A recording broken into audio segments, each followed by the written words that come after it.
উন্মুখ হয়ে আছে যে বাংলাদেশি জাতীয়তাবাদী রাজনীতি, তারেক রহমানের নতুন রাজনীতি, আধুনিক রাজনীতি যা বাংলাদেশকে পাল্টে দেবে তা গ্রহণ করবার জন্য উন্মুখ হয়ে আছে, তখন তারা আবার সেটাকে বিভ্রান্ত করার চেষ্টা করছে ধর্মের নামে। আমাদের কথা খুব পরিষ্কার, আমরা ধর্মে বিশ্বাস করি। আমাদের নেতা প্রেসিডেন্ট জিয়া রহমান সাহেব তিনি প্রথম কোরআন শরীফে কথা বলেছেন সংবিধান, তিনি প্রথম সংবিধানের মধ্যে বিসমিল্লাহির রহমানির রহিম দিয়েছেন, তিনি প্রথম আল্লাহর উপর অবিচল আস্থা বিশ্বাসের কথা বলেছেন, ঠিক না? এবং আমরা সব সময় সেইভাবে এই দেশে কাজ করেছি। বক্তব্য বাড়াবো না, আজকে এই সময়ে আর মাত্র আমি হিসাব করছিলাম 23 দিন আছে নির্বাচনের। এখন অনেকে নির্বাচন হবে কিনা বাধা দেব, করতে দেব না, ভেতরে ভেতরে খবর নিয়ে দেখেন তাদের 3টা ভোটও নেই।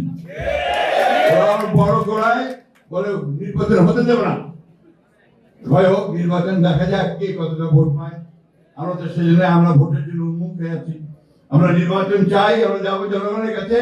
জনগণ যদি আমাদেরকে গ্রহণ করে আমরা আছি, জনগণ যদি বাদ দেয় বাদ দিল, আমরা বিরোধী দলে থাকবো, তাই না? আগে থেকে এত গলাবাজি কেন হয়? আমি আর সব শেষ করবো যে আজকে আমাদের এই পরীক্ষাটা খুব কঠিন পরীক্ষা। এই নির্বাচনে নির্ধারিত হবে যে এই দেশ কি লিবারেল ডেমোক্রেসির হাতে থাকবে নাকি আপনার সমস্ত উগ্রপন্থী রাষ্ট্রবিরোধী লোকজনের মধ্যে থাকবে।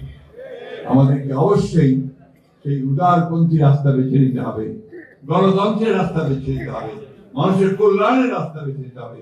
সেই কারণেই আমাদের 31 দফা, আমাদের চেয়ারম্যান সাহেবের যে 8 দফা দিয়েছেন, আবার নতুন করে ফ্যামিলি কার্ড, ফার্মার্স কার্ড, এই বিষয়গুলো জনগণের মধ্যে ছড়িয়ে দিয়ে জনগণকে সঙ্গে নিয়ে আমাদেরকে নির্বাচনে ধানের শীষকে জয়যুক্ত করতে হবে।